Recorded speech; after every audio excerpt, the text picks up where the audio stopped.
This is QTV News. I am Mamadou Gajaga and thanks for joining us. First, our headlines. President Barrow is in Abuja, Nigeria for the 56th ECOWAS Heads of State and Government Summit. Attended by young people and some migrant returnees, International Migrants Day was commemorated by the National Human Rights Commission. Attitudinal change is important for Gambians, says the Chief of Jara West during a nationwide consultation tour by the Office of the National Security. The Truth, Reconciliation and Reparations Commission is set to submit its interim report in January 2020 after 1 year of investigations into human rights violations. For more on these and other stories, stay tuned.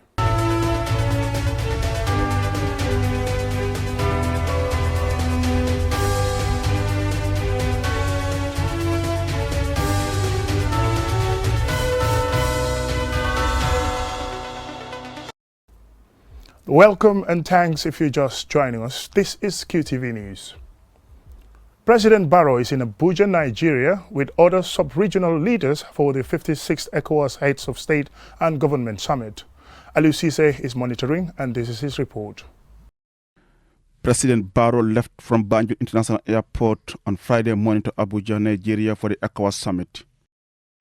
ECOWAS leaders are expected to use the summit to state their strong commitment to peace and security and discuss integration through free movement of goods and people in the West African region. The sub-region is still confronted by several challenges, including economic, governance, peace and security, hence the desire for collective action to tackle them. Guinea-Bissau, which hosts a sizable Gambian population, is due to host a runoff on 29 December to its much delayed elections. In the Gambia's case, ECOWAS troops remain in the country ostensibly to maintain stability and have been here since the ousting of former President Yahya Jammeh in January 2017. Observers say President Barrow will use the summit to share with leaders the current situation in the country with a view to address any potential crisis.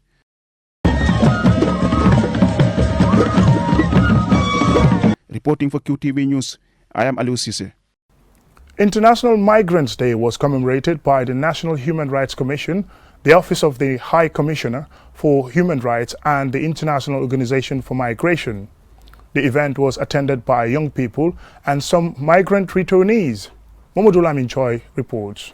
This year's International Migration Day was commemorated by screening films on migration, listening to migrant returnees and youth advocates against irregular migration. Now after 5 years in Europe, I am now deported back here. I made it to Babylon, but at what cost? It hurt me, it harms me. Look at me. The event brought together various organizations and individuals addressing migration problems. With growing migration problems leading to many losing their lives on dangerous, mainly illegal journeys, these stakeholders and participants call for more conversations and action on migration-related issues at both government and societal levels to highlight the dangers and intensify the fight against irregular migration. Yesterday, the UNDP country representative says that family needs and demands have become a huge pressure on young people to migrate and search for good jobs or better opportunities, and that this has become an unhealthy situation. She also notes that the commemoration is a day of reflection on migration problems. Days ago, I was shocked when I heard that even among the victims, you have young people who are going to school, like age 15. So they really didn't have a life. And I'm not sure whether the decision to join that boat was really there or they were just following, imitating. So these are really conversations that we need to have, not only in workshops, but in our households. The Executive Secretary of the National Human Rights Commission, Dr. Cherno Amar Bari, gave an assessment of migration. The whole issue is not really about migration per se, it's how we have to perceive migration, how we have to understand migration, and I guess today this is what is going to help us. The reason to migrate is associated with socio-economic and political factors. Babakar Manka, a film director, believes that restoration of pride in skilled jobs is significant in the promotion of employment and raised question about the reintegration packages offered to migrant returnees. If the reintegration projects that are coming give them so much money, it's going to inspire the next person to go. So, what is the solution? Migrant returnees who attended the event shared their terrible experience while trying to reach other countries in search of better earnings and living. Speaking about their reasons for migrating, including economic factors, Mamina Jallo explains the condition of migrants on a journey. I spent 2 years in Sabah. You see, they will come and say, okay, we need some workers. They will come and take you and go and sell you. And they will say, okay, hello, we have some donkeys here. Do you care? How can you call a human being a donkey? Mahmoud Lamin Choi for QTV News. The people of the Lower River region tells the Office of the National Security that as well as security sector reform, attitudinal change is also important for Gambians. The remarks were made when the delegation met the governor and the people of the LRR. Babukar C has the rest of that story. The delegation from the Office of the National Security, in collaboration with the Geneva Center for Security Sector Governance, arrived in LRR on the ongoing nationwide sensitization on security sector reforms. Welcoming the delegation in her region, the Governor of Lower River Region, Madam Rohi John, highlighted the importance of the security sector reform process, saying it will help citizens regain trust and confidence in the security sector. She stressed that the word democracy is misconstrued by many, and as a result, people now go to the extent of doing the work of the security or taking the law into their own hands. The Chief of Jara West, Alhaji Yaya Jajusi, welcomed the idea of the security sector reform, but was quick to outline that Gambians in general need to change their attitudes and abide by the law. He said the incident in Busumbala, when the youth attacked an innocent citizen accusing him of kidnapping, is a typical example. Other speakers echoed similar sentiments on citizens' behavior and attitudes towards nation development. Explaining the SSR reform vetting process, ASP Abdoulaye Toure says security vetting is a process which includes assessing an individual's vulnerability and associated risks for the purpose of advising whether the subject is suitable for employment in a role that requires them to have access to classified information. Toure said if cleared, he or she will be given security clearance, and if that are not, will be denied and may be investigated again. He concluded by telling the people of LRR that the security sector reform process is not a criminal investigation, nor is it designed to purge potential political opponents. It is to help reduce corruption and increase trust and confidence in the operations of the security services, he said. Babukar C, QTV News. The Truth, Reconciliation and Reparations Commission is set to submit its interim report in January 2020. These come after 1 year of investigations into human rights violations perpetrated by the ex-President Jammeh regime. The story by Ansumana Esunyasi is narrated by Aisha Jang. Addressing the press, the Commission Executive Secretary, Dr. Babagale Jallo, revealed that the submission of the interim report to the government is in line with the Commission's mandate. He said the TRRC's model is different from that of other truth commissions, going on to say that the TRRC is the only commission given the prerogative to grant reparations to victims. He says the commission has made significant progress since its establishment in 2017. He also revealed that through the commission's Victim Support Unit, victims of April 10th and 11th incidents and April 14th of 2000 and 2016 respectively are currently receiving treatment in Turkey. About 50 victims have seen the medical board that was created back in November 2018. And we've employed some victims here at the Victim Support Unit, and we have granted or being able to facilitate some scholarships for child victims. We know that earlier this week on Monday, 4 victims who were Yusuf Ambai, Umi Jan, and Abdul Karim Jammeh. These are 3 victims of the April 2000 student demonstrations, as well as Nogo Njai, a victim of the April 2016 incident, traveled to Turkey for free medical treatment. Furthermore, he also revealed that ex-President Jammeh will be served with a notice of adverse mention in the near future. On the controversial release of former members of ex-President Jammeh's hit squad, the Junglers, he says the commission had nothing to do with their release and that they were released by the Ministry of Justice. And I have to repeat this. The TRRC had nothing, absolutely nothing to do with the release of the Junglers. There was an action that was taken unilaterally by the minister or the Ministry of Justice. We were not consulted prior to their release. We had nothing to do with their release. We do our work. The government has the prerogative to release the Junglers or release everyone if they want to. But we cannot be blamed for that because we have our mandate, we are focused on our mandate.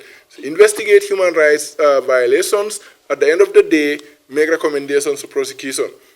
Dr. Jallow also revealed that the commission will hold a special session on the alleged killing of 44 Ghanaians in 2006. He also revealed that they are facing challenges in convincing victims of sexual violence to give their statements to the commission. He therefore warned against threatening and shaming victims. While giving assurances of the Commission's commitment to providing an accurate record of the past human rights violations, he says government and other international agencies, such as the UNDP, has been very supportive to the TRRC. The Commission is due to resume its public hearings in January 2020. For QTV News, I am Aisha Jain. We will go with a short commercial break. When we return, we find out which Gambian is among the 100 top human rights defenders in the world. And $500,000 worth of refurbishment work at the Brikama branch of the Gambia National Library. Who is the sponsor? To know that, join us after the break. 10 years. For 10 years, we have worked to deliver world-class products and services. For 10 years, we have cultivated a reputation of excellence and quality. For 10 years, we have strived to support our people and our culture. With a history of quality behind us and a present-day drive to be the best, we continue to forge ahead towards a future of growth. As a quality network you trust, we have worked to ensure stability, innovation, and distinction. QCell, a decade of innovation, a lifetime of trust. It's the annual end-of-year QCity Gala Dinner. We did it before and it was outstanding. We are going to do it again this year and it will be even better. Come and have a glorious time at the 2019 end-of-year QCity Gala Dinner and enjoy a classic, intimate family setting as you listen to the delight and the best performances Gambian artists have to offer. And the best of all, there'll be a grand fireworks display to celebrate the end of a fantastic year and the beginning of a promising new year. Tickets are $3,000 per individual, $1,500 for children 12 and under. You can get a 15% discount for every table of 10 you buy. It will be another great night at Q City as we enter the new year in style. For more information, call 33-72-489 or 33-00-056. Welcome back and thanks for joining us. This is QTV News. A Gambian human rights defender, Famara Jaune, is among the 100 top human rights defenders in the world, named by the US-based International Human Rights Commission. Aliou Cissé spoke with him, and this is the story. The International Human Rights Commission is a non-profit international human rights organization established to eradicate atomic weapons, conduct impartial inquiries of any nature, nationally or internationally, and to promote the UN Charter on Human Rights. Famara Jaune, a journalist turned activist, was named among the top 100 on the list issued on 10 December, which coincided with the day the world observes International Human Rights Day. Jaune, who is arguably one of the most outspoken human rights advocates in the country, is also the executive director of Bekanya organization, which translates as Equality for All. He told QTV that the achievement is a challenge for him to do more for his country and the world at large. I'm also grateful to the organizations across the world and individuals who nominated me without my knowledge for this prestigious award. It's a challenge for me to do more for this country and for mankind with regards to promoting, protecting, and defending fundamental human rights of people. For a country where many lived outside to continue to fight against human rights violations under the former regime, Jaune was among the few that stayed despite the risk to promote human rights. It wasn't bad for others to be outside, but it was also good for some of us to stay and speak for the voiceless. It would have been a very bad and worst case scenario if all the advocates had to leave the country at the time.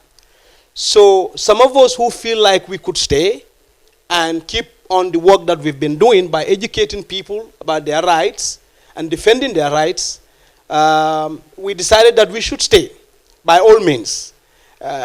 Even though there might be some consequences, but we're going to stay, and we stayed. In July 2018, Jaune was awarded at the International Human Rights Summit at the United Nations in New York as a human rights hero.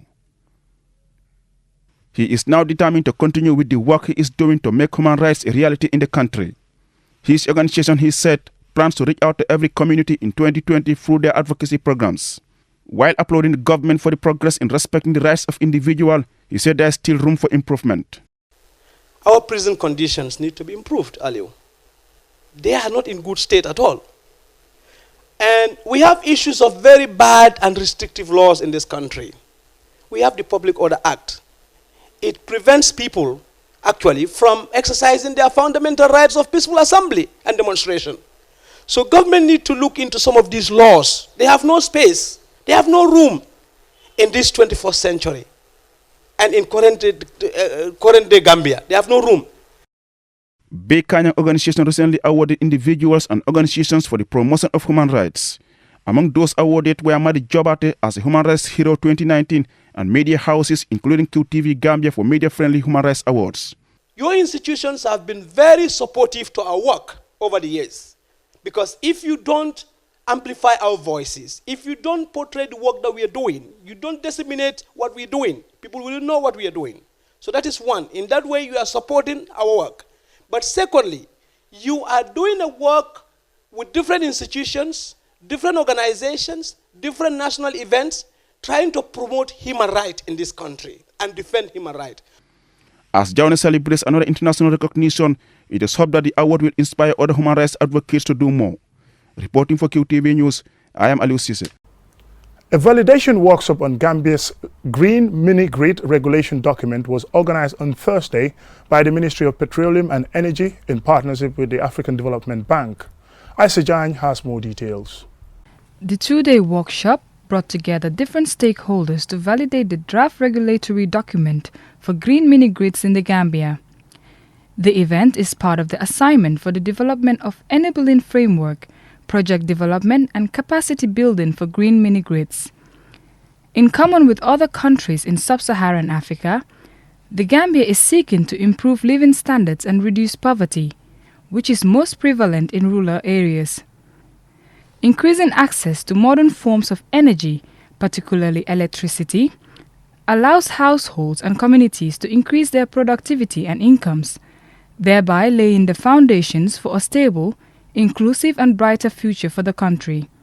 The advisor to the Minister of Petroleum and Energy, Mamadou Bissar, says the overall objective of the Green Mini-Grids program is to accelerate electricity access and also provide the opportunity for more private sector participation in the provision of electricity, particularly in rural areas. There's a policy developed, and the policy is looking at how to extend the mini-grid in the country and what should guide us in the extension.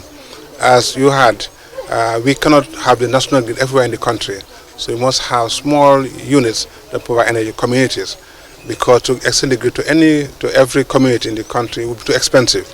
And we have many people from the private sector here who are going to participate in this, so they can see how they can extend be involved in this. So it's not monopolized by NAWEC, which is good. The director for the Gambia Public Utilities Regulatory Authority, Sompo Cisse, outlined Puro's role in ensuring that the national green mini-grid policy is implemented correctly. The sale of electricity is regulated, so obviously you need a license to do that. You need the tariff that consumers are going to pay have to be approved, and also there's a need to ensure that consumers are protected so that when they pay for a service, they can get a reliable supply as well. So we need to know who wants to do it, how they're going to do it, how much they're going to charge. All of those things have to be approved. The Permanent Secretary, Ministry of Petroleum and Energy, Lamin Camara, says the Green Mini-Grids program will contribute greatly in assisting the Gambia government to achieve its goal for universal electrification by 2030. As you may all know, government has targets for universal electrification by 2030.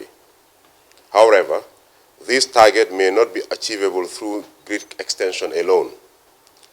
Considering the limitations of public financing for such projects, and coupled with the challenges of our national electricity company, NAWEC, as representatives of your various institutions, you are expected to scrutinize the documents presented by the consultants so that they can stand the test of time and serve the purpose.